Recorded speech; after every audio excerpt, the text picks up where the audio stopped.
प्यारे साथियों, यदि आप लोग भी क्लास 9th से जून मंथ का मासिक परीक्षा दे रहे हो और आप लोगों का पेपर साइंस यानी कि विज्ञान का पेपर 25 जून के दिन होने जा रहा है, तो यह वीडियो आपके लिए काफ़ी इंपॉर्टेंट होने वाला है। क्योंकि प्यारे बच्चों, साइंस का बिल्कुल 100% ओरिजिनल पेपर लेकर के आ चुका हूं और मैं आपको ऑब्जेक्टिव के साथ में सब्जेक्टिव दोनों का आंसर की बताने वाला हूं। तो देख लीजिए, उससे पहले आप लोगों का विषय कोड 112 रहेगा, टाइम 1.5 घंटा का मिलेगा, टोटल 50 नंबर का एग्जाम होगा। तो प्यारे बच्चों, यहाँ पर देखिए, सबसे पहले खंड अ में आप लोगों से जो है ना ऑब्जेक्टिव टाइप प्रश्न पूछा है। इसमें 1 से लेकर के 30 तक प्रश्न दिया गया है। मात्र आपको किन्हीं 25 प्रश्नों का ही उत्तर इसमें से बनाना है। ठीक है, तो चलिए मैं फटाफट से आपको प्यारे बच्चों जो ना सारे प्रश्नों का उत्तर बता देता हूँ और इसके बाद जो है ना सब्जेक्टिव प्रश्न का जो है ना वीडियो आएगा प्यारे बच्चों। तो आप लोग चैनल को उसके लिए जल्दी से सब्सक्राइब करके नोटिफिकेशन कॉल पे प्रेस कर लीजिए। ठीक है, और इसके बाद सब्जेक्टिव के साथ में सोशल साइंस का भी पेपर आएगा। ठीक है, तो आप लोग चैनल को सब्सक्राइब करिए। आगे मैं व्हाट्सएप ग्रुप कैसे ज्वाइन करना है ये भी सिखा दूंगा। तो चलिए, पहला नंबर क्वेश्चन है, दाब का ऐसा मात्रा क्या होता है। तो ठीक है, याद रखिएगा N/M पर पावर 2। राइट आंसर पहला का नोट कर लीजिएगा, बी बिल्कुल करेक्ट होगा। 2 नंबर प्रश्न है, चंद्रमा पर किसी वस्तु का भार पृथ्वी पर उसके भार की तुलना में लगभग कितना गुना होता है। तो 2 का नोट करिएगा, राइट आंसर डी होगा, 1/6 गुना होता है। Right answer option number D होगा। 3 नंबर क्वेश्चन है, निर्वात में स्वतंत्रता पूर्वक गति करते हुए जो है ना सभी पिंडों क्या होती है। तो नोट करिएगा, राइट आंसर हो जाएगा 3 का ऑप्शन नंबर बी, यानी कि ये आपका त्वरण का समान होता है। ठीक है, त्वरण समान होता है, तो राइट आंसर बी नोट कर लेना है।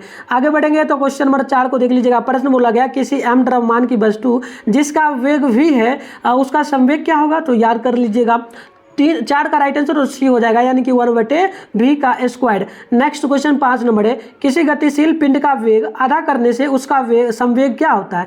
तो याद कर लेना है, 5 का right answer option number A होगा, यानी कि आधा हो जाता है। क्या हो जाता है, आधा हो जाता है। ठीक है, चलिए आगे बढ़ते हैं। नेक्स्ट क्वेश्चन 6 नंबर आपके सामने बोला जा रहा है, प्रश्न की जूल का मात्रक क्या होता है। तो याद कर लेना है, 6 का बिल्कुल ऑप्शन ए हो जाएगा, कार्य और ऊर्जा का होता है। ठीक है, चलिए क्वेश्चन नंबर 7 है, किसी गतिशील पिंड का वेग आधा करने से उसकी गतिज ऊर्जा हो जाती है कितनी। तो याद कर लीजिएगा, 7 का ऑप्शन नंबर डी होगा, यानी कि 1/4 हो जाती है। क्वेश्चन नंबर 8 है, किस ताप पर पानी का घनत्व जो ना महत्तम होता है, यानी कि ऑलमोस्ट ज्यादा रहता है। ठीक है, तो चलो right answer option number D naught कर लेना, 4 डिग्री सेल्सियस हो जाता है। राइट आंसर डी होगा। नेक्स्ट क्वेश्चन नोट कर लेना। नेक्स्ट क्वेश्चन है 9 नंबर प्रश्न बोला जा रहा है, किलोवाट घंटा किस भौतिक राशि का मात्रक है। तो याद कर लेना है, 9 का ऑप्शन नंबर बिल्कुल आपका यहाँ पर जो ना बी हो जाएगा, यानी कि शक्ति यानी पावर होगा। ठीक है, बी राइट आंसर होगा। क्वेश्चन नंबर 10 है, 15 kg जो है ना एक पिंड 6 मीटर प्रति सेकंड की चाल से चल रहा है। बताइए पिंड की गतिज ऊर्जा कितनी होगी। तो याद कर लेना है, 10 का right answer option number A होगा, यानी कि 270 जूल हो जाएगा। ठीक है, चलिए क्वेश्चन नंबर 11 है कि निम्नलिखित में से कौन यौगिक है। तो याद कर लीजिएगा, 11 का right answer option number C होगा, यानी कि संगमरमर हो जाएगा। नेक्स्ट क्वेश्चन आप लोग 12 नंबर देखेंगे तो प्रश्न आपसे बोली जा रही है कि बताइए निम्नलिखित में से कौन भौतिक परिवर्तन है। तो याद कर लेना है, 12 का right answer option number B होगा, यानी कि आप लोगों को नोट कर लें, जल का जमना। नेक्स्ट क्वेश्चन यहाँ पर देखिए 13 नंबर है, Fe2SO4 में Fe की संयोजकता कितनी होगी। तो बिल्कुल याद रखिएगा, 13 का राइट आंसर ऑप्शन सी होगा, यानी कि 3 हो जाती है। कितनी होगी, 3 होगी।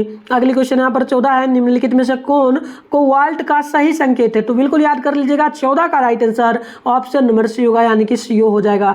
आगे बढ़ते हैं, क्वेश्चन नंबर 15 को देख लीजिएगा। प्रश्न बोला जा रहा है, मैग्नीशियम का परमाणु द्रव्यमान यदि 24 है तो बताइए 50 ग्राम मैग्नीशियम में मोलों की संख्या कितनी होगी। तो याद कर लीजिएगा, 15 का right answer option number A होगा, यानी कि 2.08 हो जाएगा। तो ऑप्शन नंबर ए नोट करना है। आगे बढ़ेंगे प्यारे बच्चों, तो नेक्स्ट क्वेश्चन आप लोगों से 16 नंबर प्रश्न बोली जा रही है कि बताइए फास्फोरस की परमाणुकता होती कितनी है। तो बिल्कुल याद कर लीजिएगा, 16 का राइट आंसर ऑप्शन डी होगा, यानी कि 4 के बराबर होती है। नेक्स्ट क्वेश्चन 17 नंबर है, किसी धातु के कार्बोनेट का अनुसूत्र यदि M2CO3 है, इस धातु के जो ना क्लोराइड का अनुसूत्र होगा कितना। तो याद कर लेना है प्यारे बच्चों, 17 का right answer option number B होगा, यानी कि आपको नोट करना है MCl। ठीक है, तो चलिए अब प्यारे बच्चों मैं आपको जो है ना आंसर की डाउनलोड करने के लिए सिखाता हूं, सब्जेक्टिव प्लस ऑब्जेक्टिव दोनों का। तो प्यारे बच्चों, आंसर की डाउनलोड करने के लिए सबसे पहले आप अपने फोन में गूगल या फिर किसी भी क्रोम ब्राउज़र को ओपन करके सर्च बार के आइकन पे क्लिक कर लीजिए और मिठुन स्टडी सेंटर आप लोग सर्च कर लीजिए। जिस चैनल पे वीडियो देख रहे हो, मैंने पहले कर लिया, आप लोगों को कर लेना है। फिर ऊपर करिएगा तो आपके सामने मिठुन स्टडी सेंटर का ऑफिशियल वेबसाइट मिलेगा, इस पर आपको क्लिक कर लेना है। क्लिक करिएगा, इस प्रकार से इंटरफेस ओपन होगा। फिर आपको स्क्रॉल डाउन करना है, नीचे आना है। नीचे आएगा तो क्लास 9 का एक सेशन आप लोगों को जो ना देखने को मिलेगा। तो ये देख लीजिए प्यारे बच्चों, क्लास 9 का रहा सेशन और यहाँ पर जो लिखा हुआ आप लोगों को मिला है क्लास 9 जून मंथली एग्जाम के लिए पेपर। तो बस इस पर क्लिक क्लिक कर लेना है, उसके बाद स्क्रॉल डाउन करना है, नीचे चले आना है, नीचे आइएगा तो आपके सामने इस प्रकार से लिखा हुआ मिलेगा। सबसे पहले आपको व्हाट्सएप ग्रुप टेलीग्राम ग्रुप का लिंक यहाँ पर मिलेगा लिखा हुआ इस प्रकार से, तो आपको ज्वाइन आप क्लिक करके जल्दी से ग्रुप ज्वाइन कर लेना है, क्योंकि आपको अपडेट वगैरह इसी ग्रुप में मिलेगा। और चैनल को भी जल्दी से सब्सक्राइब करें। आप देखिए ऑल पेपर का लिंक आ गया, फिजिक्स हिंदी संस्कृत वगैरह तो हो चुका है, आप लोगों का पेपर होने वाला है साइंस का, सोशल साइंस का, मैथ का, इंग्लिश का। तो अभी फिलहाल में साइंस का डाउनलोड करना है तो लिखा हुआ है डाउनलोड सामने में, डाउनलोड पे क्लिक कर लेना है। फिर पेज को जरूर आप लोग एक बार रिफ्रेश कर लीजिएगा प्यारे बच्चों, ठीक है। पेज को रिफ्रेश करके नीचे आना, नीचे आइएगा ना तो आपको यहाँ पर प्यारे बच्चों ऑब्जेक्टिव के सारे प्रश्नों का आंसर की देखने को मिलेगा। देखो मैं बिल्कुल यहाँ पर डाल दिया ऑब्जेक्टिव के सारे प्रश्नों का आंसर की, तो आप यहाँ से आकर के फटाफट से लिख लोगे। इसके बाद नीचे आओगे तो सब्जेक्टिव प्रश्न जो है ना, सब्जेक्टिव प्रश्नों का आंसर की मैं कुछ देर में यहाँ पर अपडेट करूंगा, तो यहाँ से आकर के आपको डाउनलोड करना है और वीडियो लाऊंगा कुछ देर में सब्जेक्टिव का, उसमें क्वेश्चन वगैरह भी आप लोगों को दिखा। तो देखिए प्यारे बच्चों नेक्स्ट क्वेश्चन आप लोगों से 18 नंबर बोला है, एक मोल में कार्बन एक मोल सी में यानी कि कार्बन में परमाणुओं की संख्या कितनी होगी। तो ध्यान रखना है आप लोगों को, राइट आंसर 18 का ऑप्शन नंबर जो है ना ए हो जाएगा, यानी कि 6.022 गुना 10 पर पावर 23 होगा, तो राइट आंसर ऑप्शन ए होगा।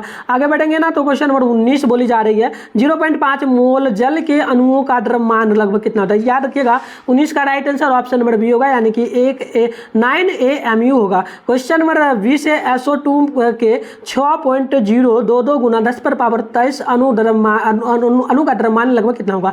तो केजी में पूछा है ना, ग्राम में, ठीक है। तो 20 का राइट आंसर ऑप्शन नंबर आप लोगों को डी नोट कर लेना, 64 ग्राम हो जाएगा, ठीक है। चलिए आगे बढ़ते हैं। नेक्स्ट क्वेश्चन आप लोगों से ना 21 नंबर बोला है, भोजन में लौह खनिज की कमी से होने वाला रोग इनमें से कौन होगा। तो 21 नंबर का नोट कर लेना है, राइट आंसर बिल्कुल ऑप्शन बी होगा, यानी कि एनीमिया। ओके चलिए क्वेश्चन नंबर 22 है, असंतुलित आहार के कारण होने वाला रोग निम्न में से कौन सा है। तो 22 नंबर का नोट कर लेना है, राइट आंसर बिल्कुल ऑप्शन सी होगा, यानी कि आपका जो ना हीनता जनित रोग होगा, तो राइट आंसर आप लोगों को सी नोट कर लेना है। आगे बढ़ेंगे तो क्वेश्चन नंबर 23 बोली जा रही है, एक व्यक्ति स्वस्थ तब कहलाता है जब वो, यहाँ पर देख लीजिएगा 23 का बिल्कुल राइट आंसर आपका जो ना ऑप्शन नंबर हो जाएगा रोग, ठीक है। अब रोग से ऑप्शन होगा। 24 नंबर के निम्न में से कौन संवहनी पौधे हैं, तो याद कर लीजिएगा राइट आंसर आपका फर्न होगा, यानी कि 24 का right answer option number C बिल्कुल करेक्ट होगा। आगे बढ़ेंगे ना तो क्वेश्चन नंबर 25 बोला है, जीवाणुओं में निम्नलिखित में से कौन नहीं पाया जाता है। तो याद कर लेना है 25 का right answer option number D होगा, यानी कि आपका इनमें से सभी होगा, ठीक है। चलिए आगे बढ़ते हैं। 26 नंबर है, निम्नलिखित वैज्ञानिकों में किन्हें वर्गीकी का जनक कहा जाता है। तो याद कर लेना है 26 का right answer option number B होगा, यानी कि अरस्तु को कहा जाता है। ओके चलिए आगे बढ़ते हैं। नेक्स्ट क्वेश्चन 27 नंबर बोली जा रही है, किस फाइलम के तंतु के शरीर में उत्तक नहीं विद्यमान होते हैं। तो याद कर लीजिएगा 27 का right answer option number A हो जाएगा, यानी कि आपका जो ना पोड़ीफेरा होगा। नेक्स्ट क्वेश्चन है 28 नंबर, धान एवं गेहूं किस प्रकार के पौधे हैं प्यारे बच्चों। तो याद कर लेना है राइट आंसर बिल्कुल यहाँ पर जो ना 28 का ऑप्शन नंबर ए होगा, यानी कि एक जीव पत्री। ओके चलिए आगे बढ़ते हैं। नेक्स्ट क्वेश्चन आप लोग देख लीजिएगा, 30 नंबर प्रश्न आप लोगों से बोला जा रहा है, पारप जगत का सबसे बड़ा समूह कौन इसमें से होगा। तो 29 का राइट आंसर ऑप्शन सी होगा, यानी कि एंजियोस्पर्म हो जाएगा। तो आगे बढ़ते हैं। क्वेश्चन नंबर 30 बोला जा रहा है, समुद्री घोड़ा किस वर्ग का सदस्य है। तो 30 का ऑप्शन डी होगा, ये आपका मत्स्य यानी कि फिश का हो जाएगा, ठीक है। चलिए तो ये मैंने आपको ऑब्जेक्टिव के सारे प्रश्नों का आंसर बता दिया। अब ये देखो सब्जेक्टिव प्रश्न है, इन सभी प्रश्नों का आंसर की मैं नेक्स्ट वीडियो में लेकर के आ रहा हूँ, जहां से डाउनलोड करने के लिए बताओ सारे प्रश्नों का आंसर की वहां पर डाला, और नेक्स्ट वीडियो में मैं आपको सभी प्रश्नों का आंसर की भी वीडियो को दिखाऊंगा। तो चैनल को आप लोग सब्सक्राइब कर ले।